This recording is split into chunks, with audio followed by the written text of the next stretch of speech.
Hello everyone, my name is Krishna Gupta. एक बार आपका फिर हमारे चैनल गोल सीकर में स्वागत है। आज हम लोग कवर करेंगे द नदन प्लेन्स, जो कि आपको हेल्पफुल रहेगा यूपी पीसीएस के एग्जाम में, एसएससी में, रेलवेज में और यूपी ट्रिपल एससी के सभी एग्जाम्स में जो कंडक्ट होने वाले हैं, स्पेशली लोक यूपी लेखपाल में। तो इस वीडियो में हम पूरे नदन प्लेन्स को कवर करेंगे और मैक्सिमम ऐसे तैयारी करेंगे कि हम मैक्सिमम क्वेश्चंस को सॉल्व आउट कर सकें। चलिए तो स्टार्ट करते हैं हमारा आज का टॉपिक, द नदन प्रिंस। जो नदन प्रिंस हैं, इनको बोला गया है they are Indo Gangetic Brahmaputra plain. ये इंडो शब्द का क्यों आया है? इंडो शब्द का आया है इंडस, गैंगेटिक मतलब गंगा, और Brahmaputra. It is form by three major river system, Indus, Ganga and Brahmaputra. ये तीन मेन नदियों से बना हुआ है, इसीलिए इसे इंडो गैंगेटिक प्लेन्स कहा गया है। क्वेश्चन ये आ सकता है कौन सी मेन थ्री रिवर्स हैं जिनसे नदन प्लेन्स फॉर्म हुए हैं? तो इंडस, गंगा और ब्रह्मपुत्र, ये तीन रिवर सिस्टम्स हैं जिससे हमारा नदन प्लेन्स बना हुआ है। पहला यहाँ से टाइम, क्योंकि इसका नाम ही लिखा गया है Indo gangetic, Indo gangetic plains, Indo gangetic plain, Brahmaputra plains. तो इंडो मतलब इंडस, गैंगेटिक मतलब गंगा, ब्रह्मपुत्र मतलब ब्रह्मपुत्र। ये फैला हुआ है 7 लाख स्क्वायर किलोमीटर में। कितने किलोमीटर में फैला हुआ है? तो एरिया की अगर हम बात करें तो कितने फैला हुआ है? 7 लाख किलोमीटर में फैला हुआ है, स्क्वायर किलोमीटर में फैला हुआ है ये। स्पैनिंग पाकिस्तान, इंडिया, नेपाल, बांग्लादेश, चार देश कवर करता है। पाकिस्तान अगर लेफ्ट वैसे शुरू कर दो, ये लेफ्ट से शुरू कर दो, पाकिस्तान आएगा, फिर आपका इंडिया आएगा, फिर आपका नेपाल आएगा और फिर आपका बांग्लादेश आएगा। तो ये चार देश को कवर किए हुए हैं। एक बार फिर बताते हैं कि इन नदन प्लेन्स जो हैं वो कैसे बने हुए हैं। हमारी three major river system, alluvial deposits. Alluvial deposits क्यों बोले हैं? क्योंकि जब नदियां ऊपर से बहकर आती हैं, ब्रॉड आती हैं, रिवर हिमालय से जब नदियां आती हैं, जो भी रिवर्स हिमालय से बह के आती हैं, तो साथ में वो एलुवियल डिपॉजिट्स लाती हैं। क्या लाती हैं? एलुवियल डिपॉजिट्स लाती हैं। नदियां ऊपर से पहाड़ से बह के आएंगी तो साथ में एलुवियल डिपॉजिट्स लाएंगी। उन डिपॉजिट्स से जो प्लेन्स बनते हैं, जो प्लेन्स बनते हैं, समतल जगह बनती हैं, उनको बोलते हैं नदन प्लेन्स। और ये मेनली किससे बनी है? ये मेनली आपकी तीन मेजर रिवर सिस्टम से बने हैं। इनका नाम मैंने आपको बता दिया, इंडस, गंगा और ब्रह्मपुत्र। कितने एरिया में कवर हुए हैं? 7 लाख स्क्वायर किलोमीटर में फैले हुए हैं। मेनली कंट्रीज कवर की हैं पाकिस्तान, इंडिया, नेपाल और बांग्लादेश। ठीक, आगे आते हैं। These plain extend 3200 kilometre from east to west. अगर इस पूरी बात करें तो 3200 स्क्वायर किलोमीटर में फैले हुए हैं। किससे? ईस्ट से वेस्ट में, ईस्ट से वेस्ट में। And average width of these plains varies from 150 to 300। जो इनकी विथ है, जिनकी विथ है वो लगभग 150 से 300 किलोमीटर में फैले हुए हैं। इस 3200 में से लगभग 2400 किलोमीटर हमारे भारत में फैला हुआ है। इंडिया में 2400 है। और विथ अगर बात की जाए तो 150 से 300 किलोमीटर की इनकी विथ है, इनकी प्लेन्स की। और बात की जाए मैक्सिमम डेप्थ की, मतलब गहराई की, अगर डेप्थ की जाए, जो एलिमेंट डिपॉजिट्स होते हैं, जो ये प्लेन नदियां पहाड़ से बह के आती है, तो जो कंकड़ पत्ती पत्थर सब लेके आते हैं, डिपॉजिट लेके आते हैं, जो कि रिच होते हैं, फर्टाइल होते हैं, वो वेरी करते हैं। उनकी हाइट बढ़ करती है 1000 से 2000 मीटर, मतलब 1 किलोमीटर से 2 किलोमीटर तक आपकी इनकी डिपॉजिट्स की डेप्थ, गहराई भी, मैक्सिमम जो गहराई होती है वो 1 से 2 किलोमीटर की होती है। In India it extends to about 2400 kilometre to 240 to 320 kilometre broad. मतलब भारत की अगर बात की जाए तो 2400 किलोमीटर में नदन प्लेन्स फैले हुए हैं, और लगभग 240 से 320 किलोमीटर की ब्रॉड, मतलब विथ है इनकी। Due to rich soil cover, adequate water supply and favorable climate makes the plain agriculturally productive part of India। यहाँ पे अगर बात की जाए कि सबसे ज़्यादा एग्रीकल्चर, मतलब जहाँ पे खेती बाड़ी सबसे ज़्यादा जो होती है, जो खेती होती है, वो इन्हीं नदन प्लेन्स में होती है। क्यों ऐसा होता है? उसका कारण है क्योंकि यहाँ पे जो सॉइल होती है वो बहुत ही ज़्यादा रिच होती है। रिच मतलब न्यूट्रिएंट्स में rich, rich in nutrients. Fertile होती है, उपजाऊ होती है। कैसी होती है? फर्टाइल, उपजाऊ होती है। एडिक्वेट वाटर सप्लाई, पानी की सप्लाई है, क्योंकि हिमालय से नदियां आ रही है तो पानी की सप्लाई। एडुकेट मतलब सफिशिएंट, एडुकेट मतलब सफिशिएंट,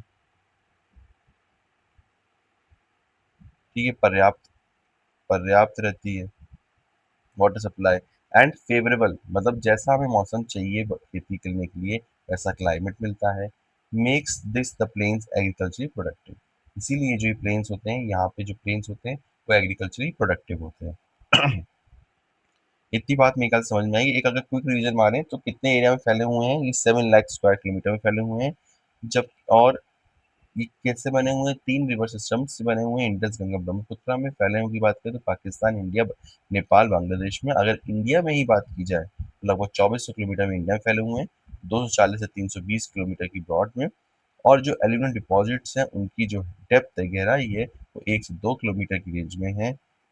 साथ में प्लेन्स जो एक्सटेंड करते हैं 3200 kilometre from east to west, और इनकी जो एवरेज विड्थ होती है वो लगभग 150 से 300 किलोमीटर की होती है। उम्मीद है कि नदर्न प्लेन्स के बारे में कुछ समझ में आया हो। अब इनके आगे बाद में हम पढ़ेंगे कि इनका डिविजन्स कैसे हुआ, कैसे डिवाइड हुए, क्या किन टाइप्स में डिवाइड हुए वो पढ़ते हैं। देखिए, अगर हम ज्योग्राफिकली बात करें, एरिया के हिसाब से बात करें, तो ये 4 पार्ट्स में डिवाइड होते हैं: राजस्थान, पंजाब, गंगा और ब्रह्मपुत्र। राजस्थान वाला पार्ट वेस्ट में, वेस्ट में पंजाब भी है, थोड़ा आता है, गंगा प्लेन्स है और ब्रह्मपुत्र प्लेन्स है। तो 4 टाइप के हैं आपके प्लेन्स: राजस्थान, पंजाब, गंगा एंड ब्रह्मपुत्र। अब एक एक के बारे में हम डिटेल में पढ़ेंगे। पहला स्टार्ट करते हैं राजस्थान प्लेन्स के बारे में। एक जरा मैप देखते हैं कि कैसा डिवीजन है, कहाँ है, कैसा। एक मैप से देख लेते हैं। देखिए, ये जो पोर्शन आपको दिख रहा है, इसमें कुछ पार्ट आपका क्या है, इंडिया में लाई करता है और कुछ पाकिस्तान में। ये कौन से हैं? ये राजस्थान प्लेन्स हैं।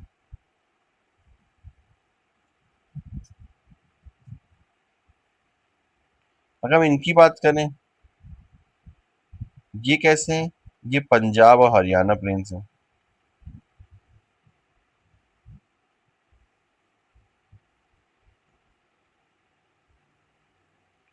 अब इस पोर्शन के बाद जो दिल्ली से लेके जो बड़ा पार्ट है, उत्तर प्रदेश, बिहार, वेस्ट बंगाल, इन सबको कवर करता है ये जो प्लेन है। ये जो बहुत बड़ा एरिया है प्लेन का, लार्जेस्ट है अगर नदर्न प्लेन्स की बात की जाए, that is the Ganga plains, क्योंकि इन सब प्लेन में गंगा नदी बहती है। इनकी बात करें, जो सिक्किम से लेके असम को कवर करता है ये पूरा पार्ट, ये जो प्लेन है ये बोलते हैं ब्रह्मपुत्र प्लेन या असम वैली बोलते हैं।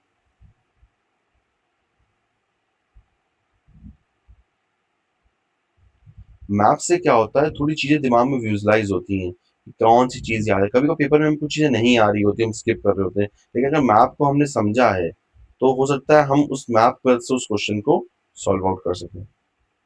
इसलिए मैप जरूरी है। अच्छा, हमने लेफ्ट साइड में देखा, ये राजस्थान का क्वेश्चन है, राजस्थान प्लेन्स कवर करता है, ये इंडिया पाकिस्तान में। और पंजाब प्लेन्स का भी कुछ पार्ट, ऐसा नहीं कि 100% पंजाब प्लेन्स पूरी इंडिया में, पंजाब प्लेन्स का भी कुछ पार्ट कुछ आपके पाकिस्तान में है।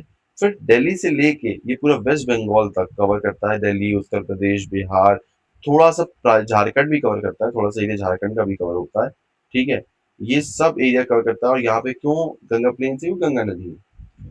फिर सिक्किम से लेके थोड़ा मेघालय, असम, और ये कवर करता है ब्रह्मपुत्र प्लेन्स, क्योंकि इनको असम वैली बोलते हैं। अब एक एक के बारे में हम लोग डिस्कस करेंगे। पहला शुरू करते हैं राजस्थान प्लेन्स। होप करता हूँ कि समझ में आ रहा होगा। देखिए, राजस्थान प्लेन्स के बारे में पढ़ना शुरू करते हैं। तो ये क्या है? It lies west of the Aravallis. Aravalli hills पढ़ी है ना हम लोगों ने, अरावली हिल्स होती हैं। तो अरावलीज के वेस्ट में, मतलब पश्चिम साइड में पाए जाते हैं, वेस्ट में पाए जाते हैं। And includes much of the Thar desert. Thar desert आपने सुना होगा, द ग्रेट इंडियन डेजर्ट को ही थार डेजर्ट बोलते हैं। जो राजस्थान का जो ग्रेट डेजर्ट है, इंडियन डेजर्ट है, उसी को थार डेजर्ट। तो बहुत ज्यादा एरिया थार डेजर्ट का कौन कवर करता है? राजस्थान प्लेन्स कवर करते हैं। ये कैसा रीजन है? सैंडी रीजन, यहाँ पे रेत होती है, सैंड ड्यून्स पाए जाते हैं। ठीक है, तो अगर रेत वाला एरिया बोला जाए तो कौन सा होता है? ये आपका राजस्थान प्लेन्स होते हैं जो कि अच्छा ऐसा नहीं कि हम बात करेंगे कि अगर आप सोच मन में आया क्वेश्चन कि अगर रेत पाई जाती है तो फिर कैसे फर्टाइल लैंड हुआ, ऐसा नहीं है। The fertile land formed by the rivers originating from the Aravalli, ऐसा नहीं अरावली से जो रिवर्स ओरिजिनेट कर रही हैं उनके द्वारा भी कुछ एरिया फर्टाइल लैंड बनता है जिसको बोलते हैं रूही। यहाँ एक इंपॉर्टेंट क्वेश्चन आता है कि रूही के बारे में पेपर्स कभी का पूछा जाता है कि रूही क्या है। तो रूही क्या है, एक ऐसा फर्टाइल एरिया है, फर्टाइल लैंड है, एक उपजाऊ खेती खेत है, प्लेन्स हैं जो कि रिवर से बना है। कैसे बना है? Form by reverse, form by river, river के द्वारा बनाया गया है। कहाँ से रिवर आ रही है? Originating from Aravalli, originating from Aravalli, Aravalli से ओरिजिनेट हो रही, अरावली से निकलने वाली नदियों से बना हुआ एक फर्टाइल लैंड क्या कहलाता है? Rohi. It covers an area of about 2 lakh square kilometre. Rajasthan plains कितना एरिया कवर करते हैं? 2 लाख स्क्वायर किलोमीटर का एरिया कवर करते हैं। Plains are irrigated by the seasonal rivers such as Luni. यहाँ पे एक सीजनल नदी होती है, तो ऑल टाइम नहीं मिलती बारिश, बरसात में ही मिलती है। लूनी नदी, लूनी रिवर होती है जो कि राजस्थान प्लेन से पाई जाती है। इन ये जो रिवर है यही इस प्लेन्स को क्या करती है? इरिगेट, मतलब सिंचाई का काम कौन सी नदी करती है? लूनी नदी करती है, जो कि बाद में जाकर रन ऑफ कच्छ में जाकर फ्लो कर जाती है, which flows into the run of Kutch. Run of Kutch भी एक राजस्थान का पार्ट है, वहां पे जाकर ये नदी बिल्कुल एंड अप कर जाती है, वहां जाकर फ्लो आउट कर जाती है। साथ में एक तो सीजनल रिवर लूनी हो गई जो इरिगेशन मदद करती है, साथ में आपने पढ़ा होगा था इंदिरा गांधी कैनाल। अगर कैनाल की बात की तो इंदिरा गांधी फेमस कैनाल है, उसकी मदद से भी यहाँ पे राजस्थान प्लेन में सिंचाई काम होता है। तो अभी हमने देखिए तीन पार्ट, तीन चीजें पढ़ी कि एक, जो भी फर्टाइल लैंड कैसे बन रहा है वो रिवर्स के द्वारा बन रहा है। कहाँ से रिवर्स बना? जो कि अरावली से रिवर पैदा हो रही है, तो उनको क्या बोलते हैं? रूही बोलते हैं। क्या बोलते हैं? रूही बोलते हैं। उसके बाद है कि दो नदियां हेल्प कर रही, दो चीजें हेल्प कर रही हैं इरिगेशन में। एक है लूनी रिवर और दूसरी क्या है? इंदिरा गांधी कैनाल। दो चीजें मदद कर रही है, लूनी रिवर और इंदिरा गांधी कैनाल। लूनी रिवर बाद में जाकर फ्लो आउट कर जाती, फ्लो इनटू जाती है रन ऑफ कच्छ में, रन ऑफ कच्छ में। ठीक, मेरे ख्याल से इतनी चीजें समझ में आती होंगी। आगे बढ़ते हैं। द डेजर्ट रीजन, जो भी रेगिस्तान का रीजन है उसको बोलते हैं मरुस्थली। ये भी इंपॉर्टेंट क्वेश्चन है। क्वेश्चन पूछते हैं मरुस्थली क्या है? मरुस्थली एक डेजर्ट रीजन, एक रेगिस्तान का रीजन है, and forms a greater part of the मरवार प्लेन। मरवार प्लेन का बहुत बड़ा एक एरिया है जो कि मरुस्थली के नाम से जाना जाता है। मरवार प्लेन्स का एरिया, मतलब अगर क्वेश्चन आपसे ये आता है कि मरुस्थली कहाँ लाई करता है तो आपको आना चाहिए कि मरवार प्लेन में आएंगे। तो मरवार प्लेन्स का है, राजस्थान प्लेन का एक पार्ट है। सबसे बड़ी जो लेक है, झील है जो कि राजस्थान प्लेन से पाई जाती है वो है सांबर लेक। अब बहुत सारे बच्चे इसे उड़ीसा में टिक कर देते हैं सांबर लेक, ऐसा नहीं। सांबर शब्द का वहां पे, यहाँ पे सांबर लेक नहीं, सांबर लेक जो है उड़ीसा में चिल्का लेक है, और यहाँ पे क्या है अपने पास राजस्थान में सांबर लेक है। अगर कुछ इनकी मेन सिटीज की बात करें तो बाड़मेर, जैसलमेर, बीकानेर, जोधपुर और जालौर डिस्ट्रिक्ट, ये आप सब देखेंगे तो ये बहुत ज्यादा वेस्ट की तरफ है, राजस्थान के बहुत सारा वेस्ट की तरफ है। इसीलिए यहाँ पे क्या होते हैं? सैंड्यूज, सैंडी रीजन होता है। बाड़मेर, जैसलमेर, बीकानेर, जोधपुर और जालौर डिस्ट्रिक्ट। एक बार क्विक रिवीजन देख लेते हैं राजस्थान प्लेन्स का। राजस्थान प्लेन्स फॉर्म्ड होते हैं, लाई करते हैं वेस्ट ऑफ अरावलीज, अरावलीज के वेस्ट में, पश्चिम में। और ज्यादातर जो एरिया है वो किसने कवर अप कर रखा है? थार डेजर्ट ने, मतलब ग्रेट इंडियन डेजर्ट ने कवर किया राजस्थान का। ये जो प्लेन्स होते हैं ये कैसे उपजाऊ बनते हैं? क्योंकि जो भी नदी अरावली से बह के आ रही होती है वो एक एरिया, वही इनको लैंड, फर्टाइल लैंड, उपजाऊ लैंड बनाती है, और उनको कहते हैं रोही। क्या कहते हैं? रोही। साथ में लगभग 2 लाख किलोमीटर की रेंज में फैला हुआ ये प्लेन्स है, और इनकी जो सिंचाई है, इनकी जो इरिगेशन है वो दो मेन नदियों, दो मेन तरीके से होती है। एक पहली सीजनल रिवर लूनी है जो कि बाद में जाकर रन ऑफ कच्छ में फ्लो कर जाती है, और साथ में दूसरी चीज है इंदिरा गांधी कैनाल जो कि सबसे लार्जेस्ट कैनाल है। और जो मरवाड़ रीजन का एक डेजर्ट है, इसको बोलते हैं, जो डेजर्ट रीजन है मरवाड़ रीजन का, उसको बोलते हैं मनुस्थली, ये भी इंपॉर्टेंट है। साथ में सबसे बड़ी लेक जो कि सांबर लेक है वो भी यही राजस्थान प्लेन से मिलती है। कुछ इंपॉर्टेंट सिटीज के नाम बोलेंगे इस राजस्थान प्लेन्स में, जैसे बाड़मेर, जैसलमेर, बीकानेर और जालोर, जालोर डिस्ट्रिक्ट। ठीक है, तो इतना था हमारा राजस्थान प्लेन्स के बारे में। अब हम लोग नेक्स्ट प्लेन्स पढ़ते हैं, that is Punjab and Haryana plains. देखिए, राजस्थान प्लेन्स समझ में आ गया, लगभग 2 लाख किलोमीटर में फैला हुआ है। अब पंजाब प्लेन्स पढ़ते हैं। पंजाब प्लेन्स देखिए बना है इंडस और उसकी ट्रिब्यूटरीज से, झेलम, रवि, बियास, चेनाब और सतलुज। ये हम पिछले वाले लेक्चर में भी पढ़ चुके, पिछले वाली वीडियो में भी हमने कवर किया था कि इंडस की 5 रिवर सिस्टम थी। 5 रिवर सिस्टम था इंडियस का, दैट इज उनकी ट्रिब्यूटरीज कौन सी थी, दैट इज झेलम, चेनाब, सतलुज, रवि, बीज।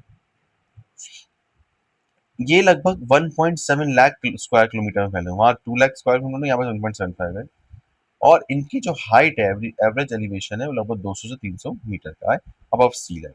ठीक, तो दो चीजें हैं, कैसे बने हुए हैं, इंडस से और उसकी ट्रिब्यूटरीज से। साथ में ये जो एरिया है कितना कवर करते हैं, 1.7 लाख स्क्वायर किलोमीटर कवर करते हैं। और एवरेज जो एलिवेशन होता है, एलिवेशन जो हाइट है, उनकी ऊंचाई है, वो लगभग 200 से 300 मीटर है समुद्र से ऊपर। अब इसके देखो एक शब्द आया है दोआब। दोआब क्या होता है, एक इंपॉर्टेंट शब्द यहाँ में मिलता है पंजाब प्लेन्स में। तो दोआब एक ऐसा रीजन है, एक ऐसी जगह है जो कि करेक्टराइज बाय दोआब, सॉरी, ये जो रीजन है ये दोआब से बनते हैं। लैंड बिटवीन टू रिवर, जब दो नदियां बह रही हैं और उनके जो बीच का जो ये रीजन है, इसको बोलते हैं दोआब। जिसे दोआब मतलब क्या है, डू मतलब टू और अब मतलब रिवर।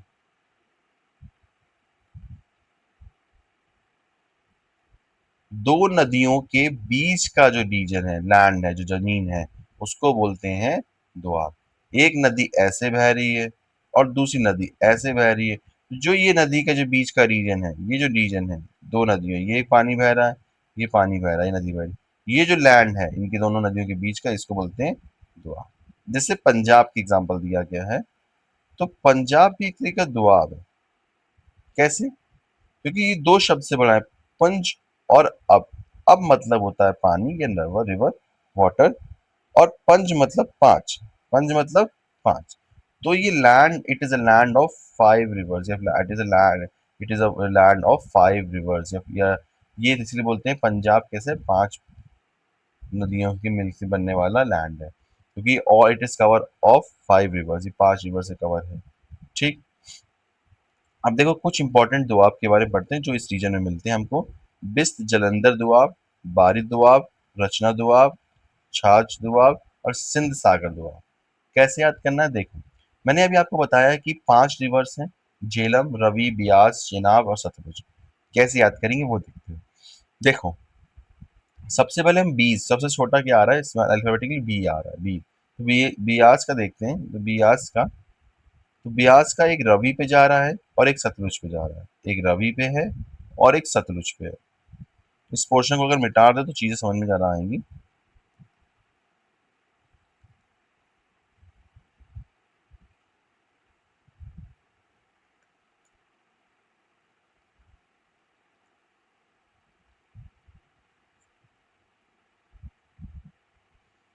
इस क्वेश्चन को खाली कर दो, चीजें समझ में ज्यादा आ जाएंगी।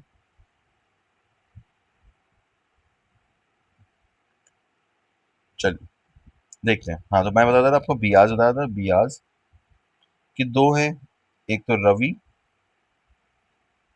और एक सतलुज। तो जब बियास और सतलुज के बीच का जो रीजन होता है, इसको बोलते हैं बारी दोआब। और जो बीज और रवि, सॉरी, हाँ, इसको बोलते हैं बीज और सतलुज के बीच का रीजन है, जिसको बोलते हैं बिस्त जलंधर।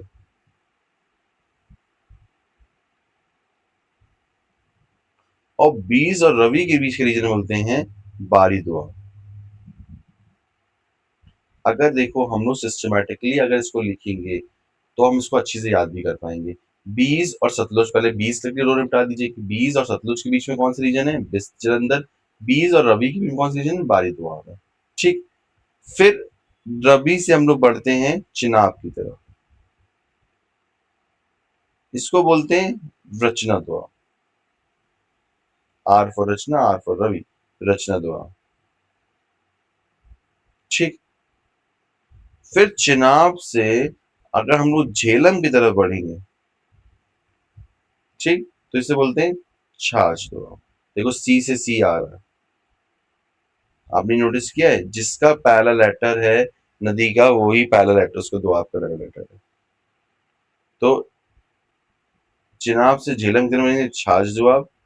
फिर झेलम और चिनाब दोनों से मिल के अगर हम इंडस की तरफ बढ़ जाएं, मेन नदी की तरफ बढ़ जाएं, तो यहाँ लिखते हैं जब हम झेलम और चिनाब से मिल के इंडस के बीच का जो इंडस की जो मेन नदी के बीच का जो रीजन लैंड है उसको बोलेंगे सिंध सागर। क्या बोलेंगे? सिंध सागर दोआब। ये बहुत इंपॉर्टेंट दोआब्स हैं, इसको क्या बोलेंगे? सिंध सागर। बहुत इंपॉर्टेंट है, इसको याद करना बहुत जरूरी है। एक बार फिर क्विक रिवीजन देखते हैं। पहले लिख लीजिए बीज, और बीज से लिख लीजिए रवि, और रवि सतलुज। बीज और सतलुज के बीच में कौन सा है? बिस्त जलंधर। बीज और रवि के बीच में कौन सा है? भारत दोआब। फिर रवि से चिनाब की तरफ बढ़िए तो रचना दोआब मिलेगा। चिनाब से झेलम की तरफ बढ़िए तो आपको कौन सा मिलेगा? छाछ। और झेलम और चिनाब से मिल के झेलम और चिनाब और आपका इंडस के बीच का जो लैंड है वो मिलता है सिंध सागर। क्या मिलेगा? सिंध सागर।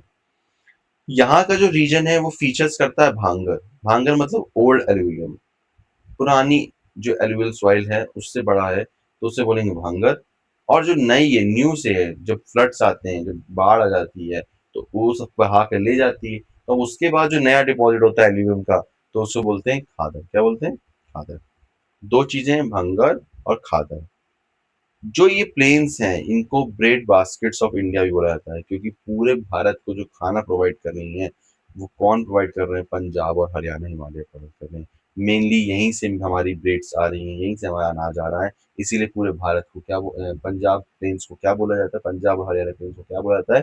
ब्रेड बास्केट्स ऑफ इंडिया बोला जाता है, क्योंकि ये हैविली इरिगेटेड होते हैं, अच्छी सिंचाई के साधन है, और they are crucial for cereal, अनाज के, और कॉटन प्रोडक्शन। अगर सबसे ज्यादा बोला जाए अनाज का प्रोडक्शन कहाँ होता है, तो पंजाब हरियाणा में होता है, और इस प्लेन्स में होता है, और ये कॉटन प्रोडक्शन के लिए भी इम्पोर्टेंट है।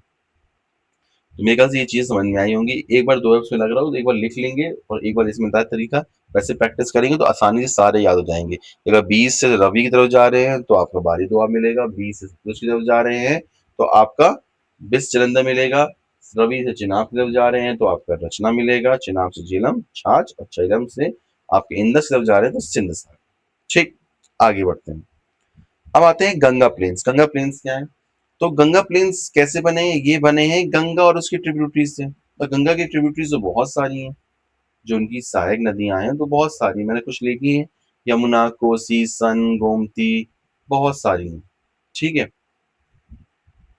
ये कहाँ से फैले हैं? ये मैंने बताया था, दिल्ली से लेके वेस्ट बंगाल तक फैले हैं। मेनली जो इसमें स्टेट्स आती हैं वो दिल्ली आ गई, उत्तर प्रदेश आ गया, यूपी आपका अपना आ गया, और क्या कहते हैं आपका झारखंड, थोड़ा एरिया झारखंड का भी है, ठीक है, बिहार भी है, और वेस्ट बंगाल है। तो ये मेन 5 स्टेट्स को कवर करता है गंगा प्लेन्स। और जो सबसे बड़ा एरिया है, मैंने कहा था पूरा इंडो जेनेटिक प्लेन था, इंडस गंगा, गंगा और ब्रह्मपुत्र प्लेन्स का सबसे बड़ा एरिया है वो कौन सा है? गंगा प्लेन्स है। ये कवर करता है 3.7 लाख स्क्वायर मीटर। अभी आपने देखिए 2 लैक्स पड़ा था किसके लिए? राजस्थान के लिए। 1.75 किसके लिए पड़ा था? पंजाब और हरियाणा के लिए। अब 3.75 किसके लिए पड़ रहे हैं, मतलब एक से ज्यादा हो गया, दैट इज गंगा प्लेन्स के लिए। ये सबसे बड़ा है, और ये हाईली फर्टाइल एलुवियल लैंड है, बहुत ज्यादा फर्टाइल लैंड है। The Ganga plains extends between Ghaghar and Teesta river. अगर ये आपसे देखिए, ऐसे हम बात करें कि एक साइड घाघर है, रिवर है, और दूसरी साइड हमारी तीस्ता रिवर है, तो इनके बीच में जो एरिया कौन सा है? वो गंगा प्लेन्स है। क्योंकि घाघर मान लीजिए आपके वेस्ट में हो गई, और ईस्ट में तीस्ता तीस्ता हो गई, तो इन दोनों के बीच का जो प्लेन्स का एरिया है वो कौन सा है? वो गंगा प्लेन्स है। सबसे वर्ल्ड का लार्जेस्ट जो डेल्टा है, ठीक है, वर्ल्ड लार्जेस्ट डेल्टा वो कौन सी है? सुंदरबन डेल्टा है। कौन सी है? सुंदरबन डेल्टा, जो कि हमारे वेस्ट बंगाल में मिलती है।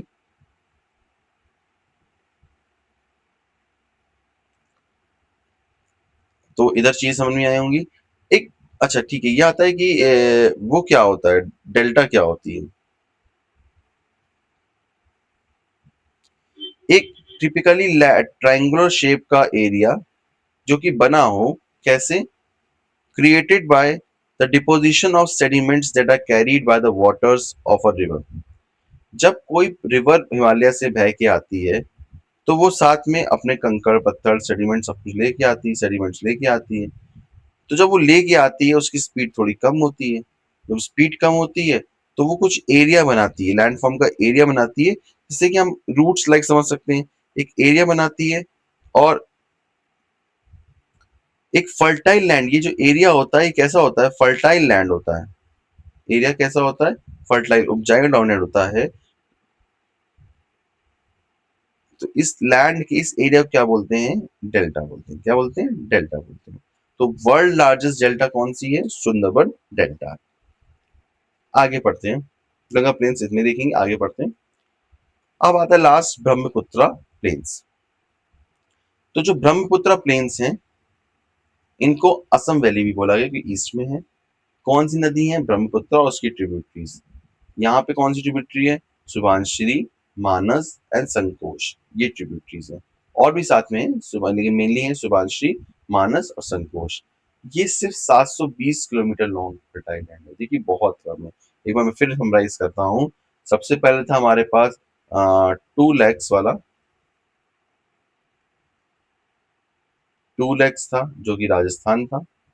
फिर हमारे पास 1.75 आया जो कि पंजाब है। फिर 3.75 आया जो कि हमारा गंगा है। और लास्ट में हम लोग पढ़ने जा रहे हैं 720, मतलब एक भी नहीं, 7.72। ये कितना? ये आपका ब्रह्मपुत्र, बहुत छोटा प्लेन है। ट्रिब्यूटरीज कौन सी? शुभांशी, मानस, संकोश। यहाँ पे सेडिमेंट ज्यादा है, huge amount of sediment, valley filled with long fertile valley है, लेकिन सेडिमेंट ज्यादा है। यहाँ पे हैवी मानसून देखने को मिलता है। 2000 से 3000 mm की एनुअल रेनफॉल मिलती है। Making lush and green landscape, देखने में बहुत सुंदर होता है, ग्रीन लैंडस्केप होता है। इनक्रेडिबली फर्टाइल एबल सॉइल होती है, आइडियल फॉर कल्टीवेशन। लेकिन यहाँ पे कल्टीवेशन किसका होता है? राइस का, टी का और जूट का। किसका होता है? राइस, टी और जूट। मतलब सब जगह अलग अलग है, यहाँ पे राइस, टी और जूट होता है, मेनली प्राइमरी कॉज है। और देखिए, एक आता है ये रिवराइन आइलैंड, उसके बारे में पढ़ने जा रहे हैं। रिवराइन आइलैंड जो मजूली है वो ब्रह्मपुत्रा रिवर में है, और वो सबसे बड़ा, भारत वर्ल्ड का सबसे बड़ा रिवराइन आइलैंड। अब बताइए रिवराइन आइलैंड होता क्या है?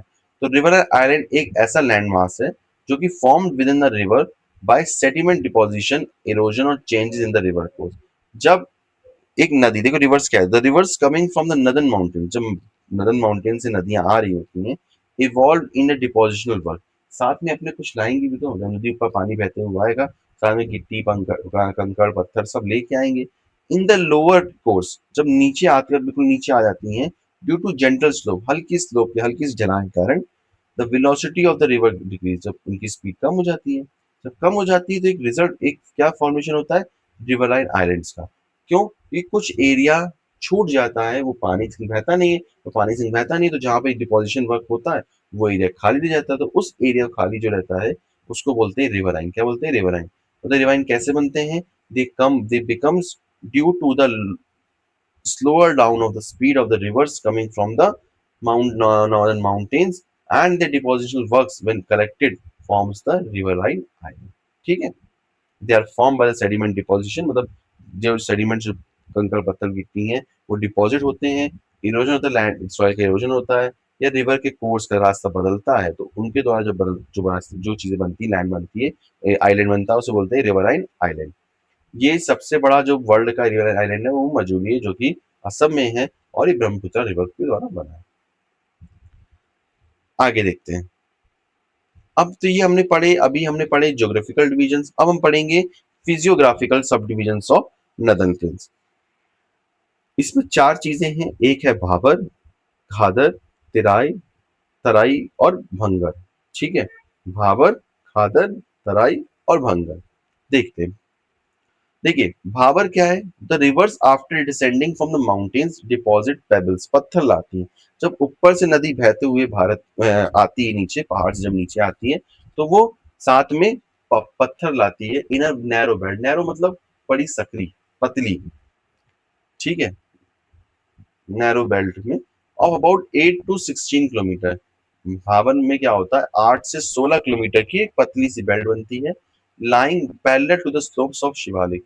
जो शिवालिक है, ये शिवालिक मान लीजिए हैं, तो इनके साथ में एक पतली सी 8 16 किलोमीटर की जो रेंज है, 8 से 16 किलोमीटर की। अब पतली तो एक्चुअली नहीं है, लेकिन हिमालय से कंपेरिजन में पतली कही जाएगी। तो ये जो नैरो बेल्ट बनती है, इट इज नोन है, इसको क्या बोलते हैं, इसको बोलते हैं भाबर। क्या बोलते हैं, Bhabar. All the streams disappear in the Bhabar. जितनी भी नदियां ऊपर से जब आती हैं वो इसी में डिसअपियर हो जाती है, सारी नदियां इसी में घुल जाती हैं, इसी में गायब हो जाती हैं। रिवर्स डिसअपियर है। मतलब भाबर के बारे में क्या पढ़ा, they are formed by the deposits of the rivers descending from the mountains. मतलब माउंटेन से उतरने वाली नदी जो गिरती आती हैं, और ये लगभग 8 से 16 किलोमीटर की नैरो पतली बेल्ट होती है, जो कि शिवालिक के जस्ट पैरेलल में नीचे लाई कर रही होती हैं। इसको भाबर बोलते हैं, और यहाँ पे सारी नदियां अपनी भाबर में आकर डिसअपियर हो जाती हैं। फिर नेक्स्ट है तराई। क्या है तराई, ये इस बेल्ट मतलब भाबर के साउथ में उसके नीचे लाई करता है। द स्ट्रीम्स एंड रिवर्स री इमर्ज, फिर से यहीं से निकलती हैं, यहाँ से नदियां फिर निकलती हैं, एंड क्रिएट अ वेट स्वाम्पी और मार्शी रीजन नोन एज तराई। वेट गीला, स्वाम्पी मतलब थोड़ा सा जो मार्शी रीजन क्रिएट करती हैं, जिसको बोलते हैं तराई। क्या बोलते हैं, तराई। स्वाम्पिंग मतलब होता है दलदल, स्वाम्पिंग मतलब क्या होता है, दलदल।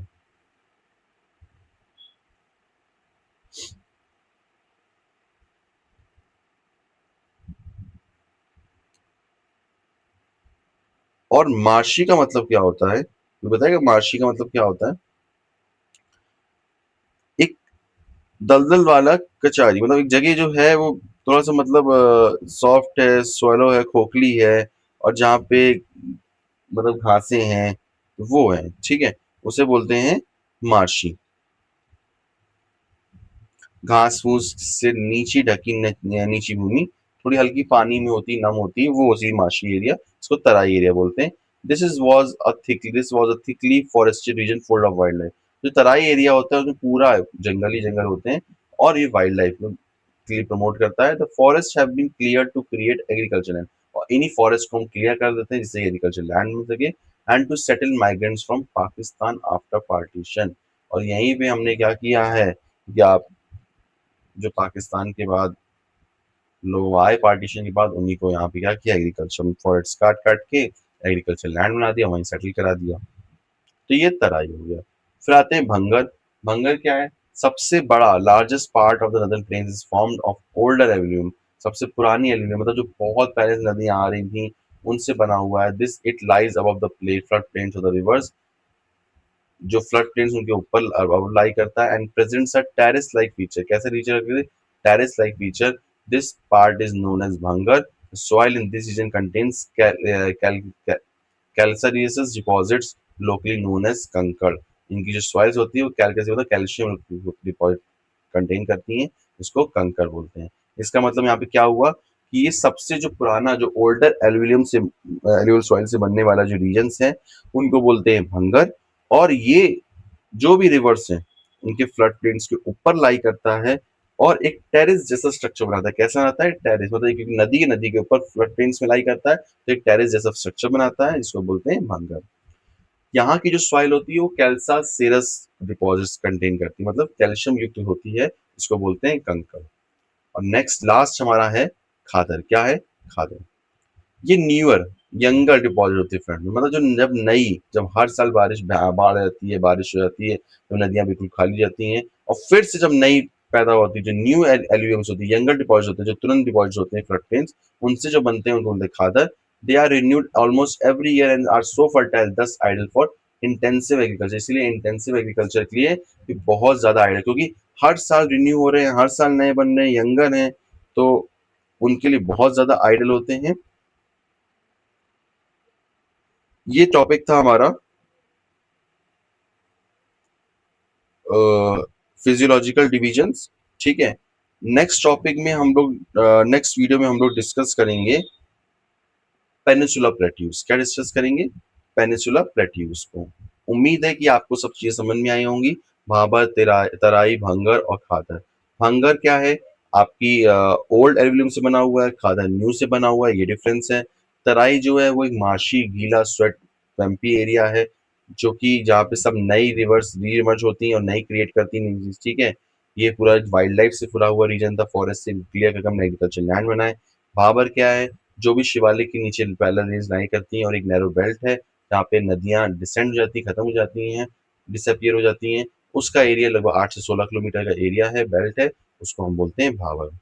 तो होप करता हूँ आपको अच्छा लगा होगा, वीडियो समझ में आई होगी, चीज़ें समझ में आई होंगी। तो चैनल को लाइक करते रहिए, सब्सक्राइब करते रहिए, वीडियोस को लाइक करिए, चैनल को सब्सक्राइब करिए और आगे चैनल पे बने रहिए।